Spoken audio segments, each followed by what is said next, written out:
যে আলোয় জান্নাতে ওই দেখা যায়। আজ থেকে ১৫০০ বছর আগে তিনি মানুষের সামনে এটি পেশ করলেন যে এই পৃথিবীর শেষ কথা নয়, আর একটা জায়গা আছে যেই জায়গায় এই পৃথিবীর সব কাজের হিসাব দিতে হবে, সেই জায়গাটায় আমাদের সকলকে উঠতে হবে। নবী করিম সাল্লাল্লাহু আলাইহি সাল্লাম মানুষকে পরকালের জ্ঞান দিয়েছিলেন, মানুষকে আখিরাতের জবাবদেহিতার কথা বলেছিলেন। জবাবদেহিতা শুধু গভর্নমেন্টের কাছে না, শুধু ঊর্ধ্বতন কর্মকর্তার কাছে না, ট্রান্সপারেন্সি, স্বচ্ছতা, জবাবদেহিতা শুধু ঊর্ধ্বতন কর্মচারী বা কর্মকর্তার কাছে নয়, সবথেকে বড় জবাবদেহিতা হবে কার কাছে? জোরে বলেন কার কাছে? সে আল্লাহ পাকের কাছে জবাবদেহি করতে হবে প্রত্যেকটি কাজের, প্রত্যেকটি কথার। এই কথাগুলি কোরআনে কারিমে আল্লাহ পাক বিধৃত করেছেন। পরকালের উপরে আল্লাহ যত কথা বলেছেন, পরকালের উপরে ভিত্তি করে, আখিরাতের উপরে ভিত্তি করে আল্লাহ রাব্বুল আলামিন যত কথা বলেছেন, মওতের কথা, কবরের কথা, হাসরের কথা, সিরাতের কথা, মিজানের কথা, জাহান্নামের কথা, জান্নাতের কথা, বিচারের কথা, পরকাল কেন্দ্রিক যত কথা আল্লাহ পাক কোরআন শরীফে বলেছেন, সব কথাগুলি যদি এক জায়গায় করা যায়, গোটা কোরআন শরীফের 10 পারার সমান হয়ে যাবে। সম্ভবত কোরআনে কারিমের এমন কোন রূপু, এমন কোন পাতা নাই যেখানে আকারে, ইঙ্গিতে পরকালের জবাবদেহিতা সম্পর্কে একেবারে কিছু বলা হয়নি। এই পরকাল কেন্দ্রিক কথাগুলির কারণেই সেই জামানার চোর, ডাকাত, ছিনতাইকারী, ধর্ষণকারী সব হেদায়েত হয়ে গিয়েছিল, আর মানুষগুলি পৃথিবীর সর্বশ্রেষ্ঠ সম্মানিত জাতিতে পরিণত হয়ে গেছিল। ঠিক কিনা বলেন? সত্য কিনা বলেন? সন্ত্রাস বন্ধ করতে হলে নৈতিকতার সৃষ্টি করতে হবে, আর নৈতিকতার সৃষ্টি কোরআন ছাড়া আর কিছুতেই করতে পারে না। আমার শিক্ষাঙ্গনে, কলেজ, বিশ্ববিদ্যালয়, হাই স্কুলগুলিতে যে ধরনের মানুষ আজ তৈরি হচ্ছে, আপনারা কি লক্ষ্য করেছেন কি মানুষ হচ্ছে? দেখুন নবীজি কি বলেছেন। আল্লাহর নবী বলেন, ইন্নাল্লাযী লাইসা ফী জাওফিহি শাইউম মিনাল কুরআনি কাল বাইতিল খারিব। যেই স্মৃতির ভিতরে, যেই দেহের ভিতরে কোরআন নাই, ওই দেহটা একটা বিরান বাড়ির মতো, একটা পোড়ো বাড়ির মতো। যেই বাড়িতে মানুষ থাকে না, এটাকে বিরান বাড়ি বলে। তো যেখানে মানুষ থাকে না, এটা একটা বাড়ি কিন্তু মানুষ নাই, এই বাড়িতে কি থাকে বলেন তো? বলেন। এই কথার জবাবে প্রায় লোকেরা বলে যে ভূত থাকে। আপনারা এই বিষয়ে একেবারে নিশ্চিন্ত হন, পৃথিবীতে ভূত আর পেতনি বলে কিছু নেই। খাই আপনারা ভয় পান, ভূত পেতনি নেই। যে ঘরে মানুষ নাই সেখানে চামচিকা থাকে, সেখানে বিচ্ছু থাকে, সাপ থাকে, সেখানে এই ধরনের সরীসৃপ এগুলি থাকে। এখন যেখানে যেই দেহের মধ্যে কোরআন নাই, সেই দেহটা বিরান বাড়ির মতো। আমাদের শিক্ষাঙ্গনগুলিতে এক সময় এর মনোগ্রামগুলিতে লেখা ছিল ইকরা বিস্মি রাব্বিকাল্লাযী খালাক, লেখা ছিল রব্বি জিদনি ইলমা, লেখা ছিল না? ছিল। 1972 সালে যারা ক্ষমতায় এলেন, তারা এসে আল্লাহর কোরআনের আয়াত দুটি তুলে ফেলে দিলেন। এটি কি মিথ্যে না সত্য? দেখুন কোরআনে কারিম এমনিতেই ওখানে পড়ানো হয় না, পরীক্ষায় পাস করার জন্য 2-4টা আয়াত, 2-4টা হাদিস, আর তো কিছু নাই। একথা সত্য কিনা? মনোগ্রাম ছিল, কোরআনের আয়াত লেখা ছিল, এই কোরআনের আয়াত তুলে দেওয়া হলো। এখন কোরআন নাই। কোরআন নাই কি আছে? যেই দেহের ভিতরে কোরআন নাই, যে স্মৃতিতে কোরআন নাই, সেটা বিরান বাড়ির মতো। বিরান বাড়িতে বিচ্ছু থাকে, সাপ থাকে, কুইচা থাকে, সেখানে হিংস্র প্রাণী থাকে। যেখানে যে শিক্ষাঙ্গনগুলিতে কোরআন নাই, সেই শিক্ষাঙ্গনিতে ওই সব জিনিস থাকে যা বিরান বাড়িতে থাকে। কথা বুঝতে পেরেছেন? ফলে আমাদের শিক্ষাঙ্গনগুলি থেকে চাঁদাবাজ, মাস্তান, গুন্ডা, ধর্ষণকারী ইত্যাদি সাপ্লাই হচ্ছে, তবে সব না। একটা উল্লেখযোগ্য অংশ খারাপ হয়ে যাচ্ছে। এটা ঠিক কিনা বলেন? এই খারাপ যদি ভালো বানাতে চাই, নীতি নৈতিকতা ছাড়া, কোরআনের শিক্ষা ছাড়া, পরকালের জবাবদেহি তার চিন্তা ছাড়া আমরা আমাদের শিক্ষাঙ্গনকে বিডিআর দিয়া, পুলিশ দিয়া, আর্মি অপারেশন করে এই নীতি নৈতিকতার সৃষ্টি করা যাবে না। মানুষ ওজনে কম দেয়, খাদ্যে ভেজাল দেয়, জমিনের আইল ছাড়ে, বউকে পর্দায় রাখে না, মিথ্যা কথা বলে, ওয়াদা খেলাপ করে, প্রতারণা করে। এই সব জিনিস আপনি বন্ধ করতে পারবেন না। ক্লিন হার্ট তো ভালো, এর থেকেও বড় কোন অপারেশন যদি থাকে সে অপারেশন করেও মানব গোষ্ঠীকে ভালো বানানো যাবে না। একটি জিনিসই মানুষকে ভালো করতে পারে, সেটা হলো আল্লাহর কাছে কিয়ামতের দিন জবাবদিহিতা। এই জবাবদিহিতার উপরে ভিত্তি করেই আমি আপনাদের সামনে কথা বলতে চাই, যদি আল্লাহ পাক আমাদেরকে তৌফিক দান করেন। আমরা বলি আমিন। কাফেরেরা তিনটি জিনিসের প্রথম জিনিসের সাথে তারা দ্বিমত খুব একটা করতে পারে নাই। তারাও জানতো যে আল্লাহ এক আছেন। তাদের যে দেবতাগুলি ছিল এ সম্পর্কে তাদের ধারণা ছিল যে দেবতাগুলিও ওই আল্লাহ তৈরি করা, তবে আল্লাহর কাজে এরা হলো অংশীদার। যেরকম গভর্নমেন্টের একজন প্রধানমন্ত্রী থাকে আর একজন প্রেসিডেন্ট থাকে, আর বিভিন্ন বিভাগে মন্ত্রীরা থাকে, আল্লাহর ওইভাবে রাষ্ট্র, আল্লাহ বা ভগবান বা গড, তারও এই বিশ্ব এগুলিকে পরিচালনা করার জন্য বিভিন্ন মন্ত্রণালয় আছে, আর ওই সব মন্ত্রণালয়গুলিতে আমাদের দেবতাগুলিকে এইভাবে শরীক করে রাখা তিনি রেখেছেন। এটা হলো তাদের ধারণা। 2 নম্বরে নবী করিম সাল্লাল্লাহু আলাইহি ওয়াসাল্লামের রিসালাত সম্পর্কে তাদের এই ব্যাপারে তারা একমত হতে পারে নাই, কিন্তু নবী করিম সাল্লাল্লাহু আলাইহি ওয়াসাল্লাম মিথ্যা কথা বলেছেন নাউজুবিল্লাহ, এটা তারা ধারণা করতে পারতো না। কারণ 40টি বছর পর্যন্ত একটি মিথ্যে কথা তিনি বলেন নাই। সুবহানাল্লাহ বলেন। নবুয়তের আগ পর্যন্ত কোন মিথ্যে কথা তার কাছ থেকে লোকেরা শোনে নাই। সুবহানাল্লাহ। সারা জীবনেও তিনি কোনো মিথ্যে কথা বলেন নাই। তৃতীয় যে বিষয়টি, এই বিষয় ছিল তাদের মারাত্মক প্রশ্ন, সেটাই আপনাদের সামনে আমি বলবো ইনশাআল্লাহ। পড়েন আমার সাথে। আউযু বিল্লাহি মিনাশ শাইতানির রাজীম। বিসমিল্লাহির রাহমানির রাহিম। শয়তানের ওয়াসওয়াসা থেকে পানাহ চাই। পরম করুণাময় আল্লাহ রাব্বুল আলামিনের নামে শুরু করছি। আম্মা ইয়াতাসাআলুন আনিন নাবাইল আযীমিল্লাযী হুম ফীহি মুখতালিফুন কাল্লা সায়া'লামুনা সুম্মা কাল্লা সায়া'লামুন। সূরা নাবা।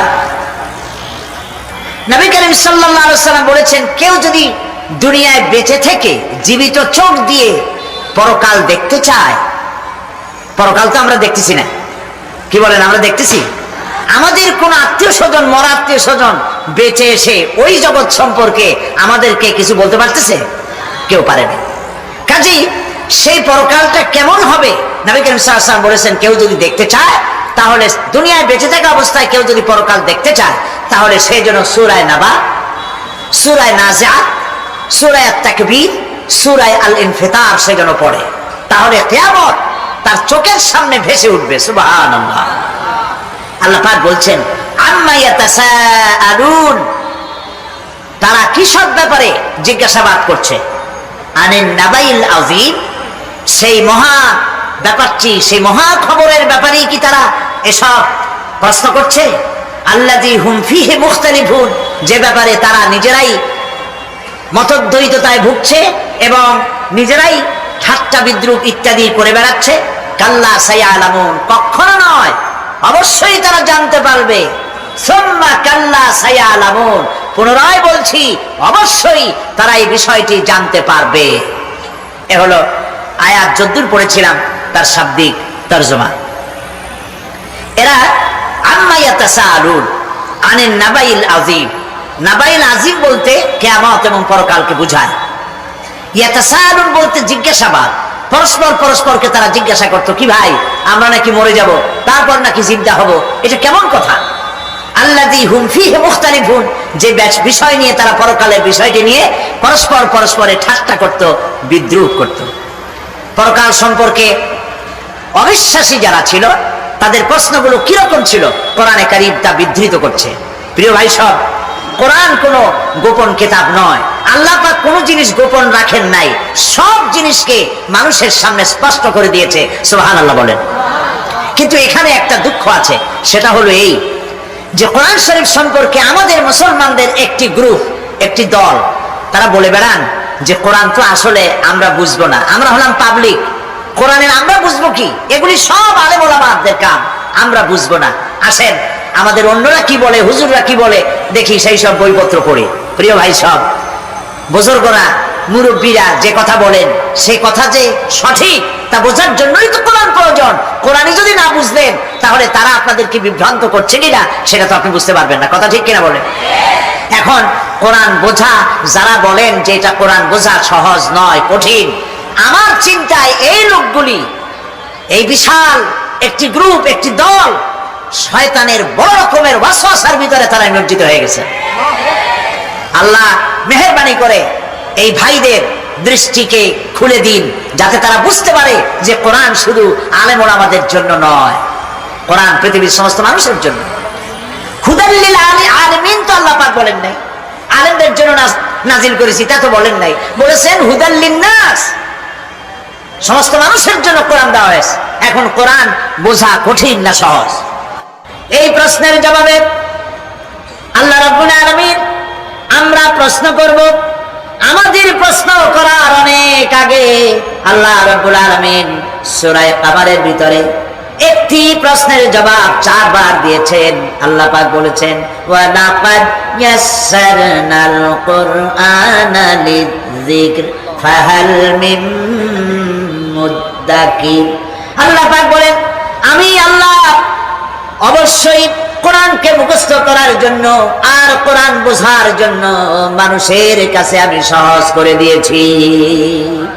ফাহাল মিন মুদ্দাকির, আছে কে কেউ এর থেকে উপদেশ গ্রহণ করা? 4 বার আল্লাহ পাক বলেছেন সূরা কামারের ভিতরে, অবশ্যই কোরআন আমি বোঝার জন্য সহজ করে দিয়েছি। সুবহানাল্লাহ বলেন। আমরা বুঝতে চাই না, তাহলে বুঝবো কি করে? বুঝতে চাইলেই তো আমরা বুঝতে পারবো, চেষ্টা করলেই বুঝতে পারবো। কোরআনে কারীমের এই সূরাটির দিকে লক্ষ্য করে আল্লাহ পাক বলছেন, কাফেররা এটা বিশ্বাস করতো না। বিশ্বাস না করে তারা কি সব প্রশ্ন উঠাইতো, সেই প্রশ্নগুলো আল্লাহ পাক তুলে ধরেছেন। আরেকটি জিনিস লক্ষ্য করুন, আল্লাহর চাইতে শক্তিধর পৃথিবীতে কেউ আছে? আকাশে কেউ আছে? কোথাও কেউ আছে? কেউ নাই। আল্লাহর অস্বীকার করছে একদল লোক, বলতেছে মানি না। আল্লাহ পাক ফেরেশতা পাঠায় দিলেন, ওদের গর্দান পিটাই ভেঙে দাও, আমারে মানে না কে? এইরকম কি আল্লাহ করছে? না, করেন নাই। ওরা বলে পরকাল মানি না, আল্লাহরে মানি না। আল্লাহ পাক কোরআনে যুক্তি দিয়েছেন আর নবী করিম সাল্লাল্লাহু আলাইহি ওয়াসাল্লামকে বলেছেন, ইন্নামা আনতা মুযাক্কিরুন লাস্তা আলাইহিম বিমুসাইতির। হে নবী, উপদেশক করে আপনাকে পাঠাইছি, আপনাকে লাঠি চার্জ করার জন্য পাঠাই নাই। আপনি দারোগা নন, আপনি প্রচারক। মানুষকে উপদেশ দিন সুন্দর সুন্দর ভাষায়, উদউ ইলা সাবিলি রাব্বিকা বিল হিকমাতি ওয়াল মাউইজাতিল হাসানা, মিষ্টি মিষ্টি ভাবে, সুন্দর ভাবে, সুকৌশলে মানুষকে ভালো ভালো কথাগুলি সুন্দর করে বুঝিয়ে দিন। সুবহানাল্লাহ বলেন। এখন এই কাফেররা বলছে পরকাল বুঝি না, এগুলা কেমনে হয়? আমরা অস্বীকার করি, মানি না। আল্লাহ পাক সাথে সাথে ফেরেশতা দিয়ে কারো ঘাড় মটকান নাই, কিন্তু পারতেন না? পারতেন না? আরে ভাই বলেন না কেন, পারতেন কি না? অবশ্যই পারতেন, কিন্তু তা করেন নাই। প্রত্যেকটি কথা যুক্তি দিয়ে, হাজার যুক্তি দিয়ে আল্লাহ পাক বুঝাইছেন। সুবহানাল্লাহ। কাফেররা প্রশ্ন করল, তারা বলতো আমাদের এই জীবন শেষ, মৃত্যুর পরে আমাদের আর নতুন করে ওঠা লাগবে না। ওরা বলতো ইন্না হাউলানা লায়াকুলুনা ইন হিয়া ইল্লা মাউতাতুনাল উলা ওয়া মা নাহনু বিমুনশারিন। তারা বলতো এই জীবনটাই আমাদের শেষ, এইখানে আমরা মৃত্যু ছাড়া, আমাদের এই জীবন ছাড়া আর কিছুই নাই, আর আমাদেরকে পুনরুত্থিত করা হবে না। পরিষ্কার তারা বলতো যে আমাদেরকে পুনরুত্থিত করা হবে না। এরপরে তারা আরো বলতো মা নাদরি মাসসাআতু আন নাযুন্নু ইল্লা যান্না ওয়া মা নাহনু বিমুস্তাইকিনিন। ওরা বলতো কিয়ামত কি জিনিস তা আমরা জানি না, আমরা বুঝি না, আমরা শুধু অনুমান করি মাত্র, আর আমাদের বিশ্বাস হলো আমাদেরকে কখনোই উঠানো হবে না, পুনরুত্থিত আমরা হব না। প্রিয় ভাই সব, এইভাবে তারা পরকালকে অস্বীকার করার কথাগুলি তারা বলতো। কাফেরেরা প্রশ্ন তুলতো, আমরা আর আমাদের মৃত্যুর পরে আর আমাদেরকে জিন্দা করা হবে না। আখিরাতের জীবন সম্পর্কে কাফেরেরা আর বলতো ওয়াকালু আইদা কুন্না ইযামান ওয়া রুফাতান আইন্না লামাবউসুনা খালকান জাদীদা। তারা বলতো যে আমরা মরে যাওয়ার পর আমাদের গোশতগুলি মিশে যাবে, হাড্ডি গুড্ডিগুলি পচে যাবে, এরপরে আমাদেরকে নতুন করে চিন্তা করা হবে। এটা মাথার মধ্যে ঢোকে না, কি আশ্চর্য ধরনের কথাটা হবে কি করে? কাফের বেঈমানেরা আরো নানা ধরনের প্রশ্ন তারা করতো। তারা বলতো আইদা মিটনা ওয়া কুন্না তুরাবান যালিকা রাজউন বাঈদ।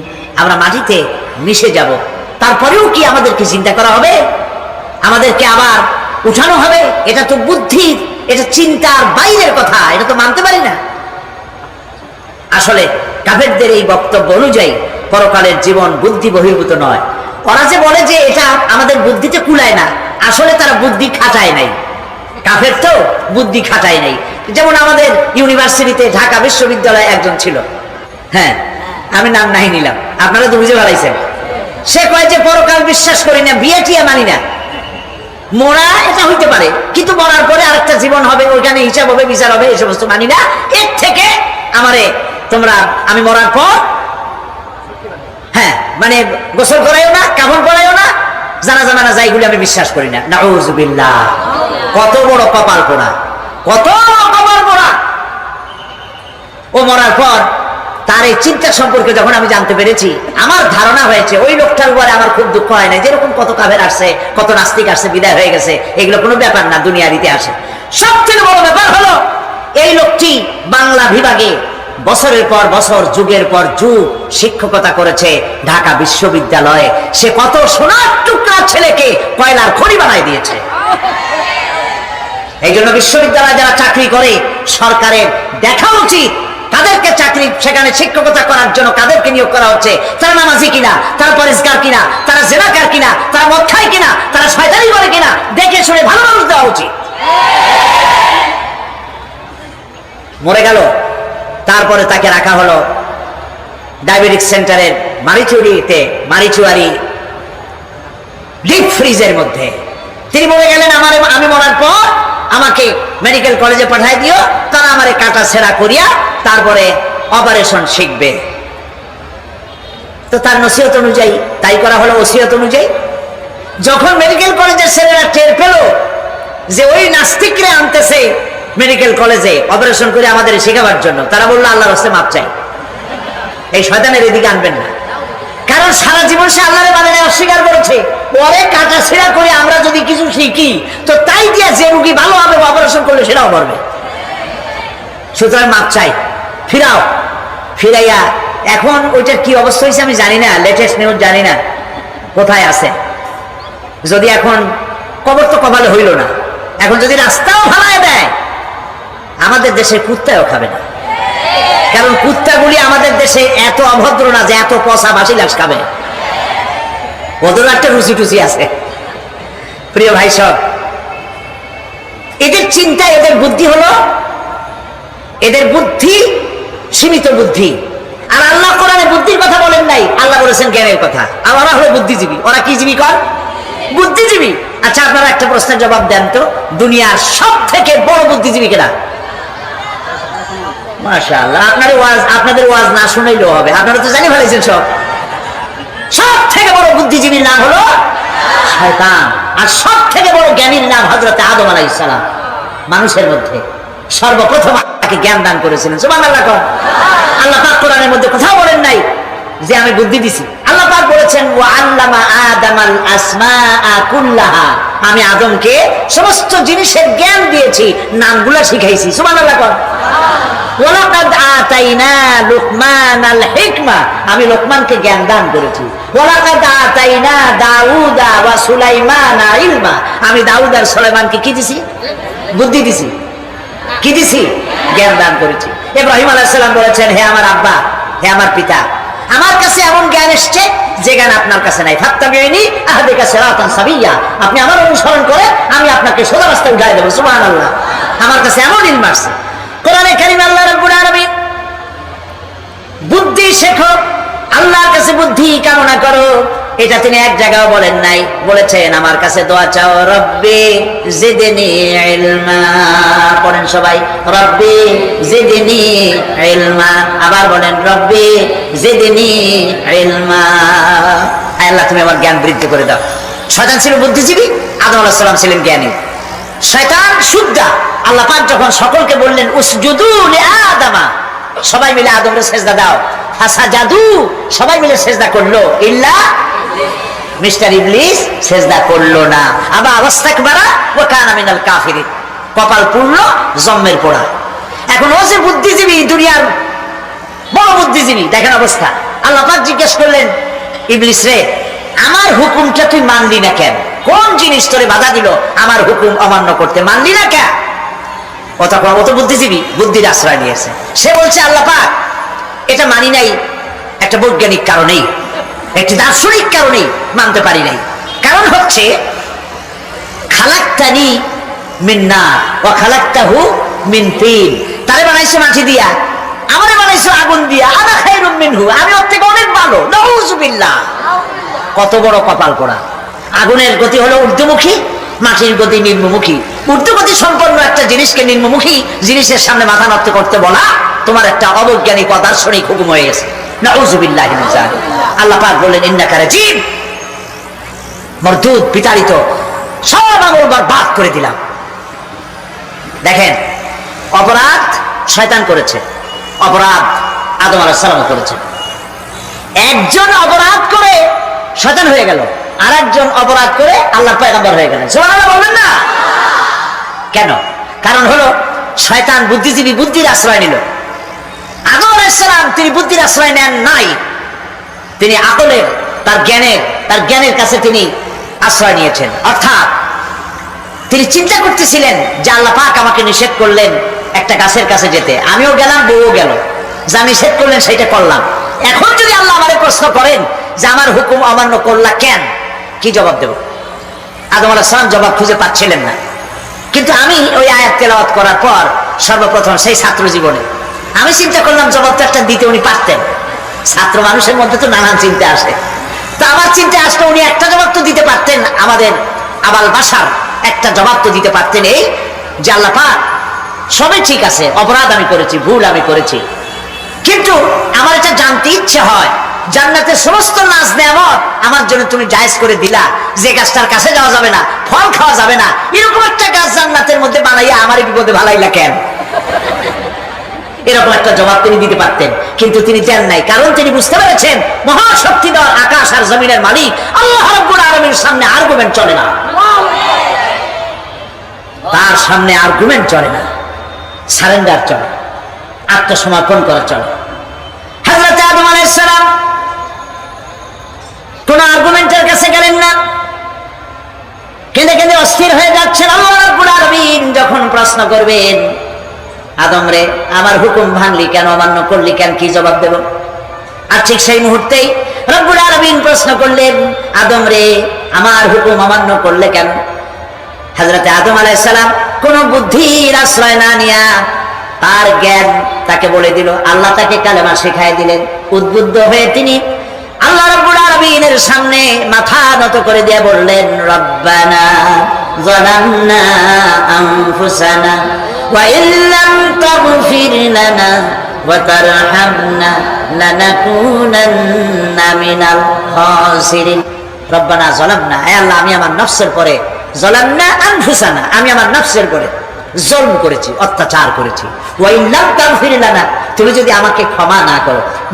জ্ঞান কত দেখেন, শুধু ক্ষমা চান নাই, বলেছেন তুমি যদি আমাকে ক্ষমা না করো, ওয়া তারহামনা, আর যদি দয়া না করো, লানাকুনান্না মিনাল খাসিরিন, আমি ক্ষতিগ্রস্ত হয়ে যাব। কতটা জ্ঞানের অধিকারী তিনি! তিনি এটা বললেন না যে শুধু মাফ করে দাও, শুধু মাফ করলে হবে না, মাফও করা লাগবে, আর আগে যেমন দয়া করতে আসলেও করতে আসলেও করা লাগবে। সুবহানাল্লাহ। আল্লাহ পাক রাজি হয়ে গেলেন, রাজি হন নাই?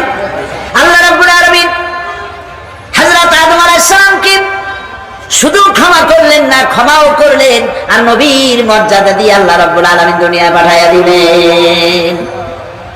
সুতরাং বুদ্ধি দিয়ে কাফেররা বুদ্ধির আশ্রয় গ্রহণ করে সর্বনাশ করেছে, যে পরকাল হইতে পারে না, মরে যাবো আবার উঠবো, আবার এই শরীর কেমনে তৈরি হবে, এইটা তাদের বুদ্ধিতে কুলায় নাই। কিন্তু বুদ্ধি দিয়া চিন্তা করলে বোঝা যাইতো যে হ্যাঁ পরকাল একটা হইতে পারে। আর একটা কথা বলি, সেটা হলো এই, বহুত মানুষ আছে পরকাল বিশ্বাস করে না, আছে না? এমন আছে। এখন আমরা বিশ্বাস করি পরকাল, আমরা কারা কারা বিশ্বাস করি হাত উঁচু করে দেখান তো।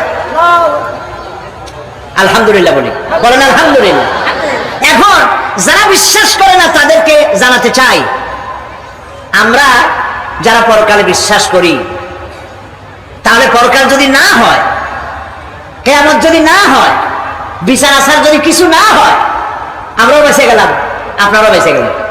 কিন্তু সত্য সত্যই যদি পরকাল একটা হয়, বিচার যদি হয়, আমরা বেঁচে যাবো, ফেসে যাবা তোমরা। প্রিয় ভাই সব, আল্লাহ রাব্বুল আলামিন সুন্দর করে বুঝাচ্ছেন, দেখো পরকাল কেন হবে, এটা বুদ্ধি দিয়ে চিন্তা করো, জ্ঞান দিয়ে চিন্তা করো। সারা বছর ব্যবসা করার পর হিসাব নিকাশের একটা দিন আসে, আসে না? বলেন আছে কিনা? হিসাব নিকাশের একটা দিন আসে সারা বছর ব্যবসা করার পর, সারা বছর লেখাপড়া করার পর, তারপরে কি বলে পরীক্ষা দেওয়ার একটা দিন আসে, আসে না?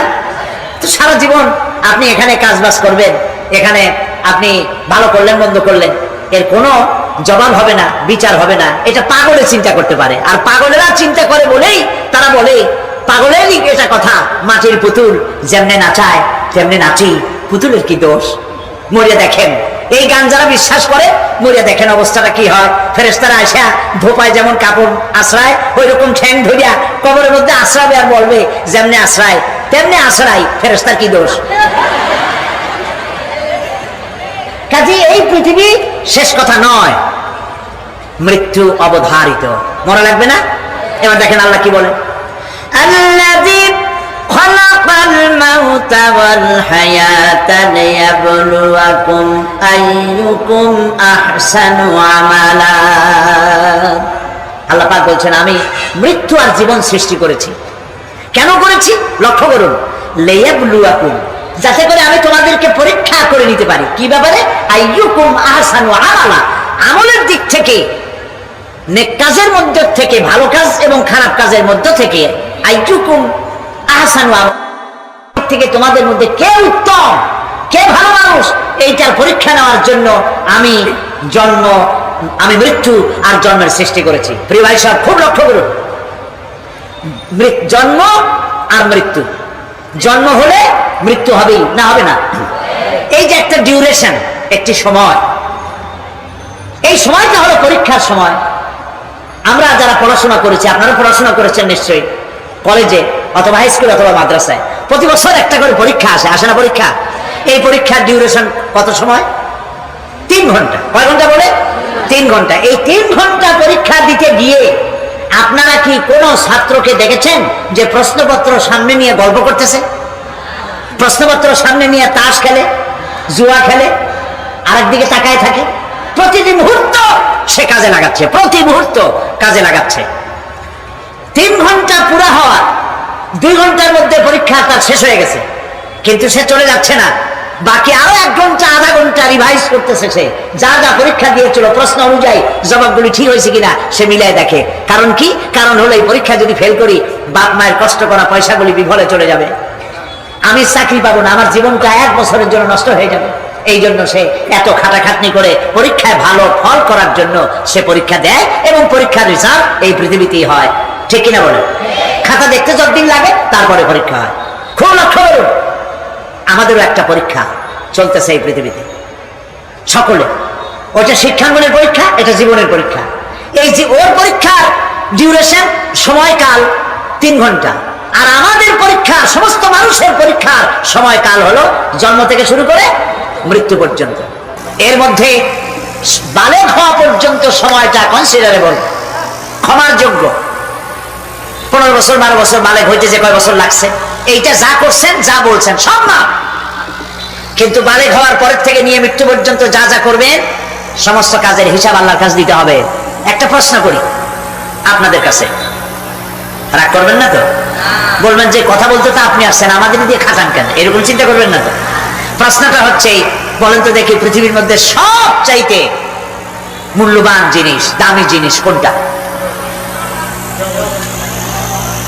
হ্যাঁ, ইখতিলাফ হয়ে গিয়েছে, ইখতিলাফ হয়েছে। কেউ বলেছে যৌবন, কেউ বলেছে কোরআন, কেউ বলেছে ইসলাম।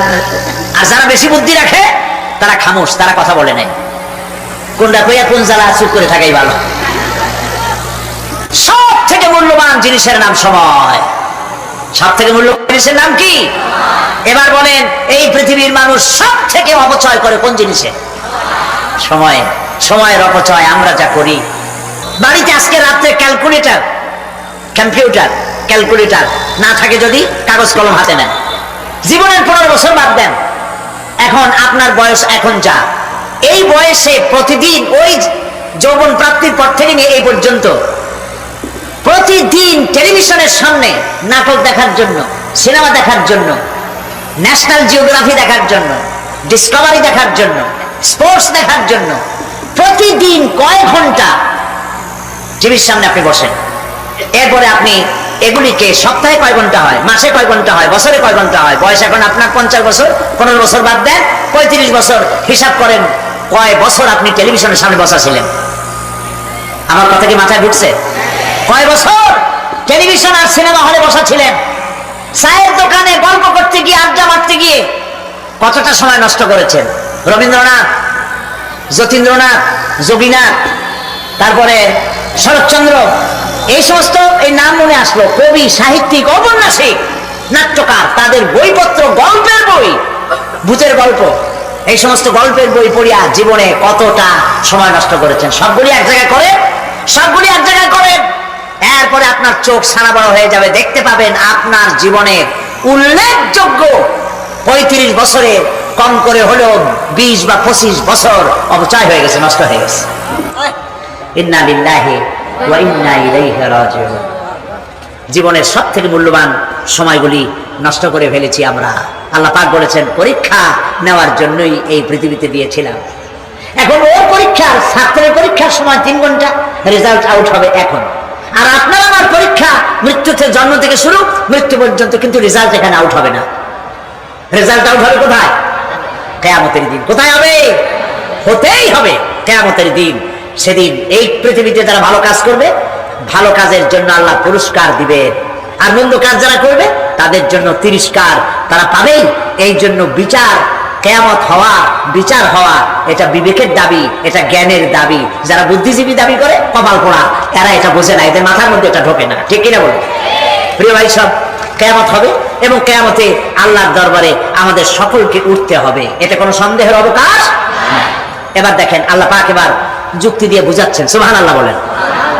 তোমরা যারা বলো যে মরে যাব, পচে যাব, মাটির সাথে মিশে যাব, আবার জিন্দা হবো কেমনে? আল্লাহ বলে, কেমনে জিন্দা হবা? বুঝাই। সুবহানাল্লাহ বলেন। আল্লাহ রাব্বুল আলামিন বলেন, আল্লাহুল্লাযী আরসালার রিয়াহা ফাতুসিরু সাহাবা فسقناه إلى بلد ميت فأحيينا به الأرض بعد موتها كذلك النشور। আল্লাহ পাক বলেন, লক্ষ্য করে দেখো, সমুদ্রের লবণাক্ত পানিগুলি বাষ্পীয় আকারে মেঘমালায় পরিণত করে দেই, আর বাতাসকে হুকুম করি মেঘটাকে টেনে নিয়ে যাও অমুক জায়গায়। আল্লাহ যেখানে বৃষ্টি দিতে চান, বাতাস মেঘকে ঠেলে নিয়ে সেখানে নিয়ে আসে, বৃষ্টির পানিগুলি পড়ল। আল্লাহ পাক বলেন, আকাশের সেই বৃষ্টির পানি দিয়া আমরা জমিনকে আমি জিন্দা করে দিলাম। ফাআহিয়ানা বিহিল আরদা বাদা মাউতিহা, এই মৃত্যু জমিনকে আমি জিন্দা করলাম। সেখানে তুমি বীজ বপন করলে, সেই বীজগুলি, বীজের মাথা ফাটাইয়া চারাগুলি কে বাইর করে দিল? মাটির আস্তরণ, মাটির আস্তরণের মধ্যে কদুর বিচি, লাউর বিচি। আপনারা কদু কর না লাউ বলে? যেটাই হোক, বুঝলি হইল, কদু অথবা লাউ একই কথা। অথবা যে কোনো শাক সবজি, উদ্ভিদ, এর চারা, এর বীজ মাটিতে দেওয়া হলো। মাটিটা ফেটে চারা, যে পাতা দুটো বেরিয়ে আসলো, এই পাতা কি শক্ত না নরম? তাহলে মাটিটা ফাটাইয়া পাতা দুটো বাইর করে দিল কে? সুবহানাল্লাহ বলে।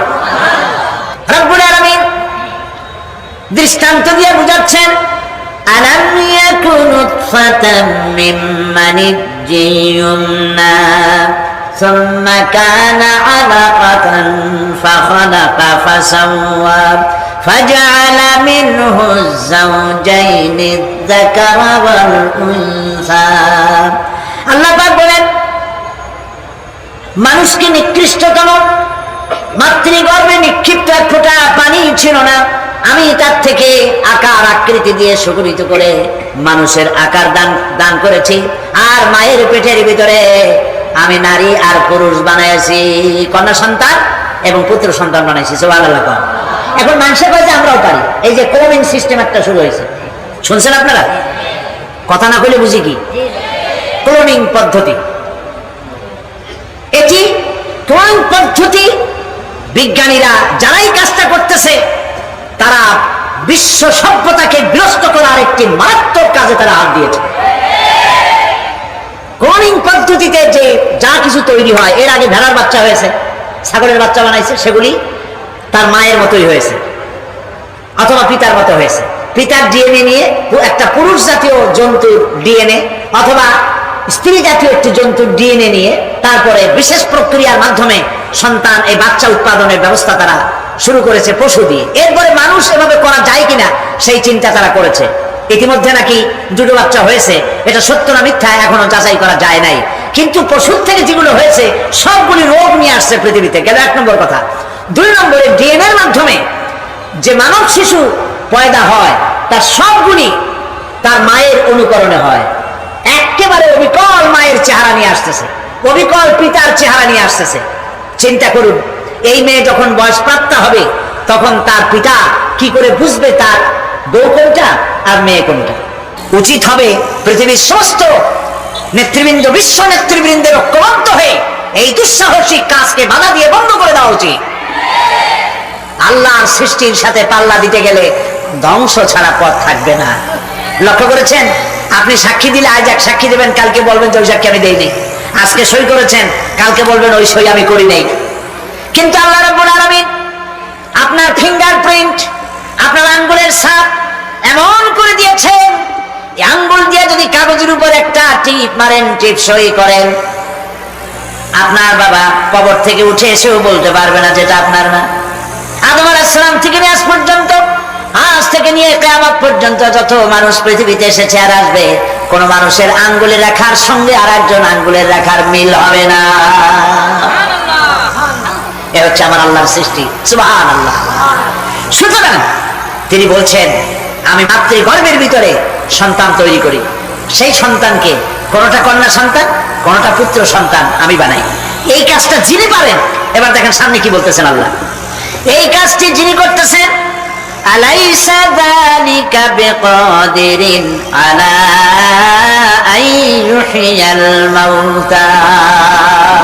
এত বড় কাজ যিনি সম্পাদন করেছেন, এক ফোঁটা নাপাক পানি, এক ফোঁটা নিকৃষ্ট গান্দা পানি যা শরীর থেকে নির্গত হলে পরে গোসল ফরজ হয়ে যায়, এমন এক ফোঁটা পানি দিয়ে তোমার জন্মের উৎপত্তি করেছি, আকার দিলাম, হাত দিলাম, পাও দিলাম, চোখ দিলাম, সুন্দর করে বানালাম, তারপরে পৃথিবীতে পাঠালাম। এরপরে তুমি কি করে মনে করতে পারো যে সেই আল্লাহ তোমার মৃত্যুর পরে আবার চিন্তা করতে পারবে না? আলাইসা যালিক, আল্লাহ পাক কি তোমাকে মৃত্যুর পরে আলাইসা যালিকা বিকাদিরিন, আল্লাহ পাকের পক্ষে এটা কি সম্ভব নয় যে তোমার মৃত্যুর পরে আল্লাহ আবার চিন্তা করবেন? বলেন অবশ্যই পারবেন, বলেন অবশ্যই পারবেন। প্রিয় ভাই সব, আল্লাহ পাক এরপরে বলছেন, ইয়া আইয়ুহান নাসু ইন কুনতুম ফি রাইবিন মিনাল বা'সি ফাইন্না খালাকনাকুম মিন তুরাব। হে মানব সকল, যদি সন্দেহ হয় যে আমি তোমাদের পরকাল সম্পর্কে, যদি পুনরুত্থান সম্পর্কে যদি তোমাদের সন্দেহ হয়, জানা থাকা উচিত আমি তোমাদেরকে মাটি দিয়ে সৃষ্টি করেছি, মাটির উপকরণ দিয়ে সৃষ্টি করেছি। এই মাটির সাথে মিশে যাবা, আবার উঠানো হবে। মাটিতে কবরের মধ্যে মুর্দা রাখার সময় কি বলি আমরা? মিনহা খালাকনাকুম ওয়া ফিহা নুঈদুকুম। পড়েন সবাই, মিনহা خلقناكم وفيها نعيدكم ومنها نخرجكم تارة أخرى মাতৃগর্ভের ভিতরে মানুষকে আল্লাহ রাব্বুল আলামিন হাত পাও চক্ষু কর্ণনাসিকা দিয়ে সুন্দর করে মায়ের পেটের ভিতরে বানায়া এই পৃথিবীতে আল্লাহ পাক পাঠায় দেন। আর আল্লাহ পাক বলেন সুম্মা নুখরিজুকুম তিফলা, বাচ্চার আকারে মায়ের পেট থেকে বের করে দিলাম। যে আল্লাহ রাব্বুল আলামিন এইভাবে করে তোমাদেরকে সৃষ্টি করেন।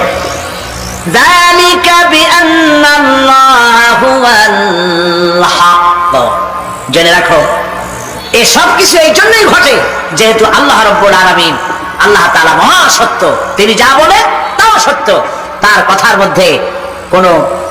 মধ্যে কোনো রকমের বৈপরীত্য নাই। ব্যারোমিটার যন্ত্র আছে, যে যন্ত্রের মাধ্যমে আবহাওয়া মাপা হয়, বৃষ্টি হবে কি হবে না, ঝড় হবে কি হবে না, জলোচ্ছ্বাস হবে কি হবে না, এগুলি ব্যারোমিটার যন্ত্র দিয়া, আবহাওয়া মাপা যন্ত্র দিয়ে তারা মাপে।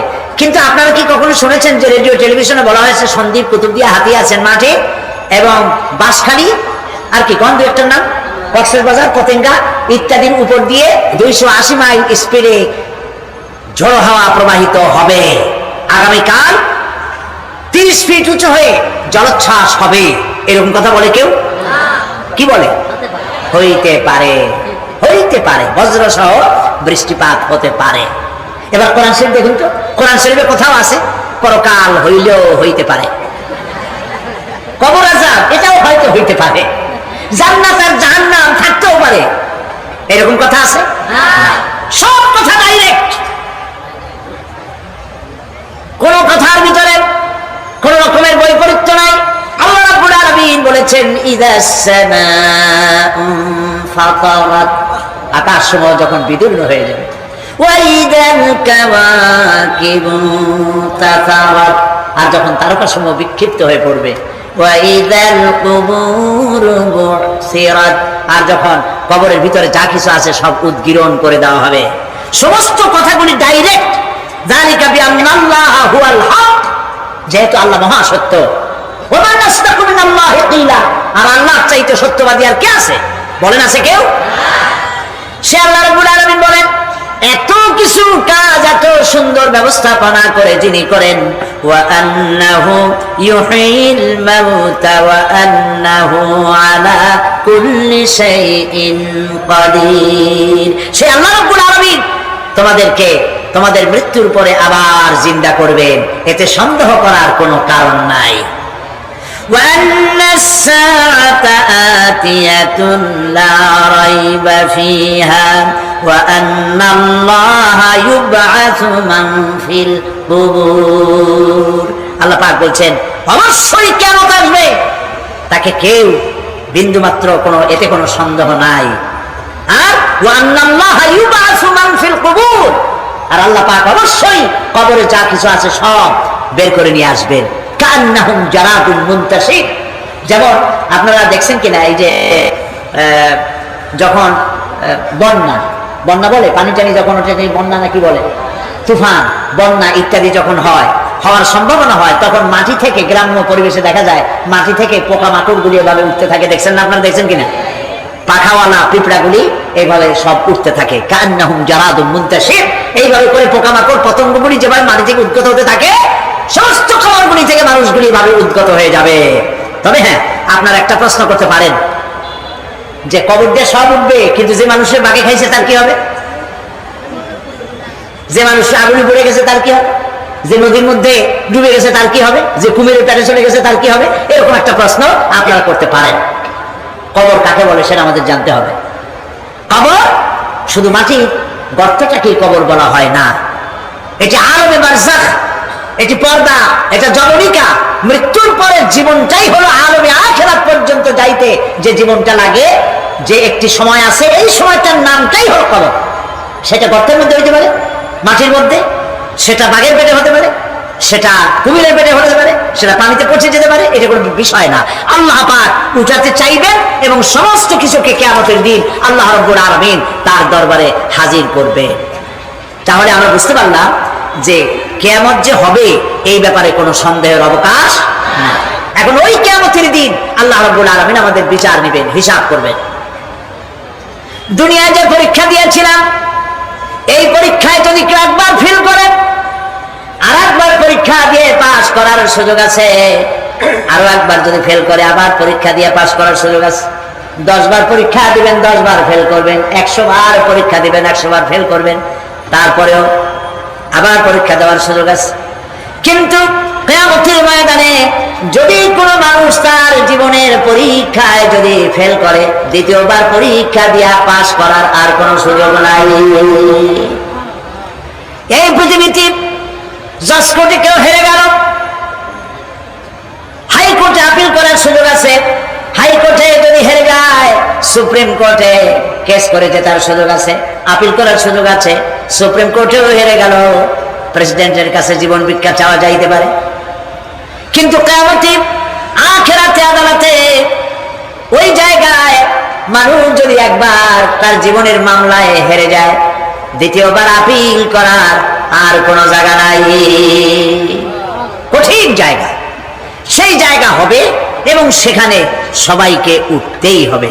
সুতরাং এই যে প্রশ্ন করা হয় যে প্রায় এই কিয়ামত কবে হবে, এটা বিশ্বাস করি না, হ্যান ত্যান ইত্যাদি, মরলে আবার জিন্দা করবে কে, এইসব প্রশ্নের কোনো দাম নাই। আল্লাহ পাক এই ব্যাপারে আরেকটি কথা বলছেন, ইয়াসআলুনাকা কাআন্নাকা হাফিজুন আনহা কুল ইন্নামা ইলমুহা ইনদাল্লাহ ওয়ালাকিন্না আকসারান নাসি লা ইয়ালামুন। হে নবী, এরা আপনার কাছে এই প্রশ্নটা করে এইভাবে যে কিয়ামত কবে আসবে, মনে হয় যেন আপনি এটা জানেন। এই ইলম কিয়ামত কবে হবে মনে হয় যেন আপনি এটা জানেন, সেই জন্য তারা এই প্রশ্নটা করছে। আসলে কুল ইন্নামা ইলমুহা ইনদাল্লাহ, কিয়ামত কবে হবে এটা কে জানেন? ওয়ালাকিন্না আকসারান নাসি লা ইয়ালামুন, অবশ্যই অধিকাংশ মানুষের এইটা জানে না। কিয়ামত কবে হবে এটা একমাত্র আল্লাহ পাক জানেন। পরকালের জীবন যে হবে এতে কোনো সন্দেহ নাই, সেই ব্যাপারে আল্লাহ পাক বলছেন, আআনতুম আশাদ্দু খালকান আমিস সামাউ বানাহা। তোমরা যে পুনরুত্থান সম্পর্কে অস্বীকার করো, এবার চিন্তা করো, তোমারে বানানো কঠিন না ওই মহা আকাশটা বানানো কঠিন? কোনটা কঠিন বলেন না আপনারা, কোনটা কঠিন? আপনারা একটু তাকায় দেখেন তো, এই যে বিশাল প্যান্ডেল, এই প্যান্ডেলে খুঁটি আছে না নাই? আছে কিনা? কতগুলা খুঁটি গুনতে আপনার আধা ঘন্টা খানে সময় লাগবে, ঠিক না? এই একটা প্যান্ডেল বানাতে যদি এতগুলি খুঁটি লাগে, তাহলে বিশাল আকাশে যদি এইরকম খুঁটি লাগতো আকাশটারে ঝুলাই রাখার জন্য, তাহলে চিন্তা করেন তো, খুঁটির জ্বালায় গাড়ি গাড়ি চালান যাইতো? আছে কোনো খুঁটি? জোরে বলেন আছে? নাই। ওই আকাশটাকে আল্লাহ পাক বলছেন, আনতুম আশাদ্দু খালকান আমিস সামাউ বানাহা। তোমারে বানানো কঠিন না বিশাল আকাশ বানানো কঠিন? কোনটা কঠিন ছিল? তো ওই আকাশটা বানানোই তো আল্লাহ পাকের কাছে সহজ হয়ে গেছে। তাহলে তোমার এই একবার বানাইয়া যে একবার বানাতে পেরেছেন, তিনি আবার চিন্তা করতে পারবেন না, এই চিন্তা কেন করো? আল্লাহ রাব্বুল আলামিন কোরআনে কারীমের ভিতরে পরিষ্কার করে বলেছেন, ওরা বলে, কাফের বেঈমানেরা বলে, ক্বালা মাইয়ুশইল ইযামা ওয়া হিয়া রামীম। আমাদের হাড় গোড় যখন পচে যাবে, গলে যাবে, কে আমাদের চিন্তা করবে? জবাবে আল্লাহ পাক বলেন, হে নবী আপনি বলুন, কুল ইউহইয়াল্লাযী আনশাহা আউওয়ালা মাররা। আপনি বলে দিন যে আল্লাহ রাব্বুল আলামিন একবার তোমাকে সৃষ্টি করেছেন, প্রথমবার যিনি সৃষ্টি করেছেন, দ্বিতীয়বার মৃত্যুর পরে আবার তিনি জিন্দা করবেন। কেন বিশ্বাস করেন? সুতরাং এই যে আল্লাহ পাক মানুষকে জীবন দিয়েছেন, এই জীবনের পরে মৃত্যু, মৃত্যুর পরে আবার আমাদের সকলকে উঠতে হবে এবং আল্লাহ পাকের দরবারে আমাদেরকে উপস্থিত হতে হবে। এই কথাগুলি যারা অস্বীকার করে, পরকাল যারা মানে না, তাদের সম্পর্কে আল্লাহ পাক বলছেন, والذين كذبوا بآياتنا ولقاء الآخرة حبطت أعمالهم। আল্লাহ পাক বলেন, যারা পরকালকে অস্বীকার করেছে, আখিরাত যারা মানে না, তাদের জিন্দেগীর সকল আমলগুলিকে আল্লাহ পাক বরবাদ করে দিবেন। পরকালের বিশ্বাসের উপরে ভিত্তি করেই মানুষের চরিত্র ভালো হইতে বলেন পারে। একটা দৃষ্টান্ত দেই, একটা দৃষ্টান্ত। এই যে যারা চুরি করে, ডাকাতি করে, সন্ত্রাস করে মানুষ মারে, সন্ত্রাসগুলি করে কি জন্যে? এদের ধারণা নাই যে আল্লাহ পাক আমাদেরকে উঠাইতে পারবে, আমাদের মৃত্যু হবে, পরকালের চিন্তা নাই বলেই তারা এই কাজটা করে। রাতের আধারে কোটি কোটি টাকার অফার আসছে, কেউ দেখে না। এইখান থেকে, এই টাকার খাওয়া থেকে, অথবা জেনা করা থেকে, অথবা মদ পান করা থেকে গোল্ডেন অপরচুনিটি, সুযোগ আসছে। জেনা করা যায়, মদ খাওয়া যায়, টাকা নেওয়া যায়, অবৈধ টাকা।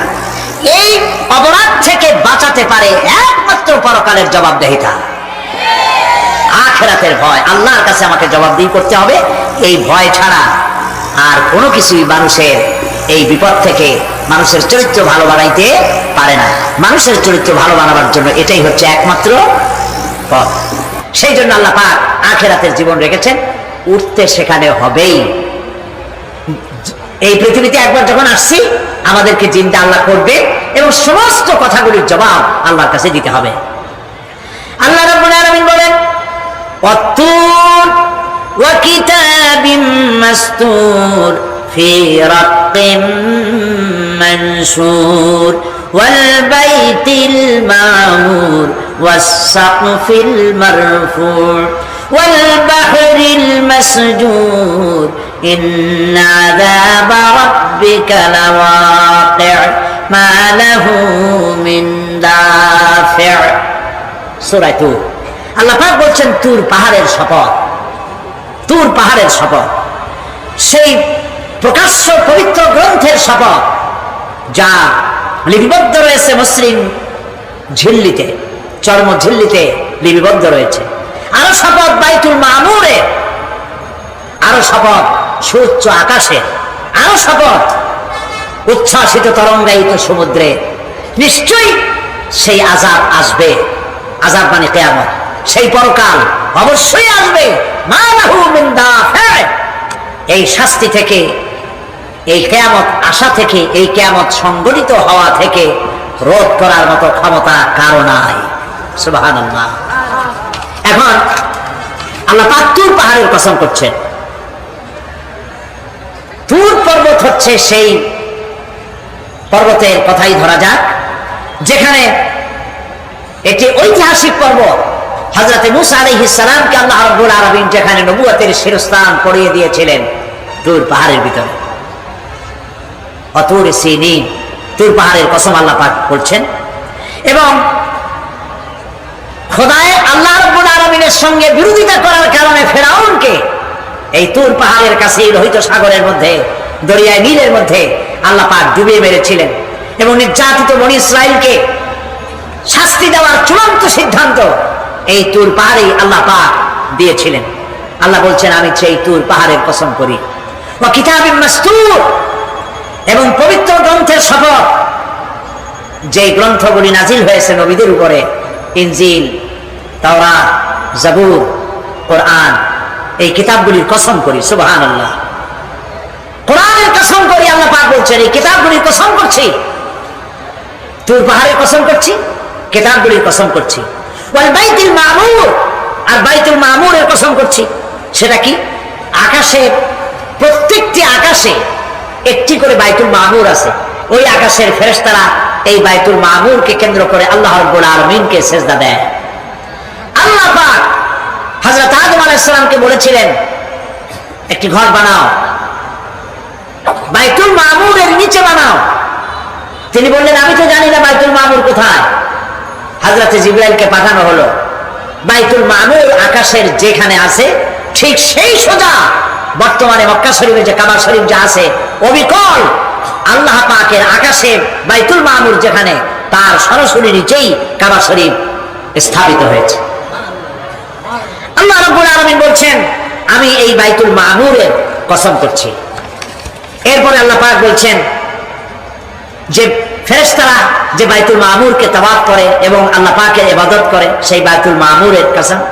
ওয়াস সাকফিল মারফু, সুউচ্চ আকাশের কসম। এই আকাশ আল্লাহ পাক সৃষ্টি করেছেন বিগাইরি আমাদিন, কোন রকমের কোন খুঁটি ছাড়াই। সুবহানাল্লাহ বলি আমরা। এই বিশাল আকাশ সম্পর্কে ওই যে বুদ্ধিজীবী যারা, কোরআনের জ্ঞান যাদের কাছে নাই, তারা বলে যে আকাশ বলতে কিছু নাই, ওইটা একটা নীলা নীলা বহুত দূর, সেই জন্য নীলা নীলা দেখা যায়।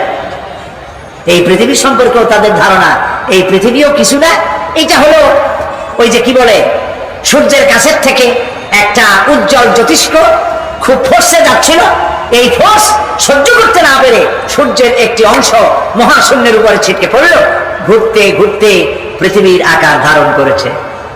এই হলো ওদের ধারণা। অ্যাক্সিডেন্টের মাধ্যমে নাকি এই পৃথিবী হয়েছে।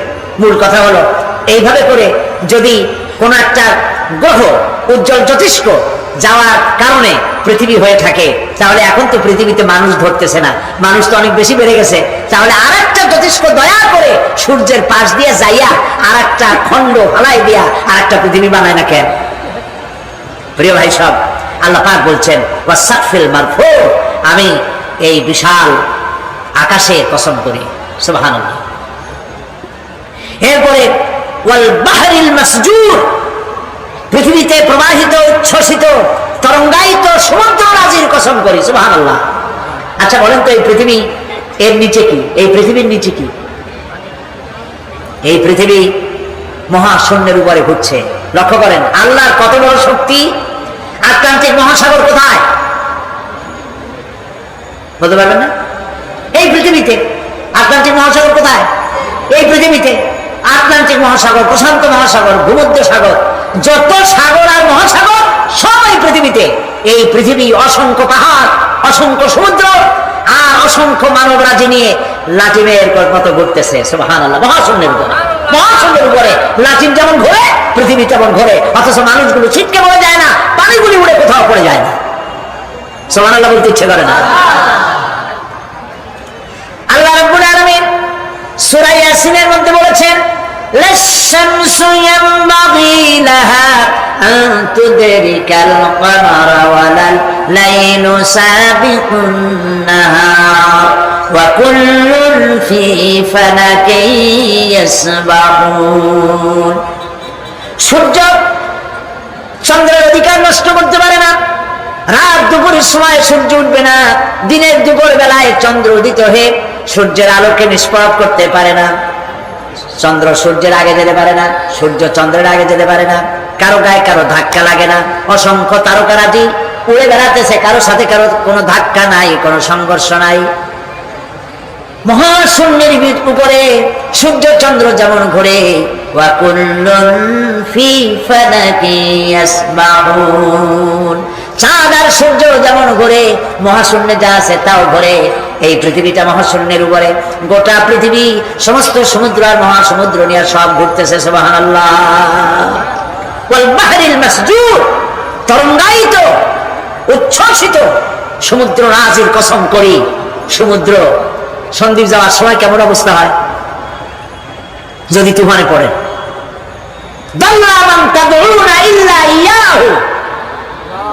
সকলের কথা মানুষ ভুলে যায়। মৌজুন কাল জিবাল, পাহাড়ের মতো যখন ঢেউগুলো আসতে থাকে সবাই সব ভুলে যায়, তখন মনে পড়ে শুধু আল্লাহ। কি মনে পড়ে? আল্লাহ কত বড়। সমুদ্রের কাছে যাই দেখেন। সুবহানাল্লাহ। এই বিশাল বিশাল সমুদ্র রাজির কসম করছি। এতগুলি কসম করে আল্লাহ পাক কোরআনে কারীমের মধ্যে বলছেন, দেখো এই সব জিনিসগুলি আমি সৃষ্টি করেছি, আর এই জিনিসগুলির কসম করে বলছি সেই পরকাল অবশ্যই অনুষ্ঠিত হবে, সেই আযাব আসবে। কেউ এই পরকাল অনুষ্ঠিত হওয়া থেকে কেউ ফিরাইয়া রাখতে পারবে না। এখন তোমরা প্রশ্ন করতেছো আল্লাযী ফীহি আল্লাযী হুম ফীহি মুখতালিফুন, এই ব্যাপারে তোমরা ইখতিলাফ করতেছো, মতবিরোধ করতেছো, ঠাট্টা করতেছো, বিদ্রুপ করতেছো। কাল্লা সায়ালামুন, অবশ্যই তোমরা জানতে পারবে। সুম্মা কাল্লা সায়ালামুন, অবশ্যই তোমরা জানতে পারবে সেই পরকাল হবে, এতে কোনো সন্দেহ নাই। সুবহানাল্লাহ। রব্বানা যালামনা আনফুসানা ওয়া ইন লাম তাগফির লানা ওয়া তারহামনা লানাকুনান্না মিনাল খাসিরিন। রব্বানা লা তুযিগ কুলুবানা বা'দা ইয হাদাইতানা ওয়া হাব লানা মিন লাদুনকা রাহমাতান ইন্নাকা আনতাল ওয়াহ্হাব। আয় আল্লাহ তাআলা, দীর্ঘক্ষণ ধরে তোমার কোরআনের কথা শুনে তোমার দরবারে হাত তুলেছি, দয়া করে মেহেরবানি করে আমাদের জিন্দেগির গুনাহ খাতাকে মাফ করে দাও।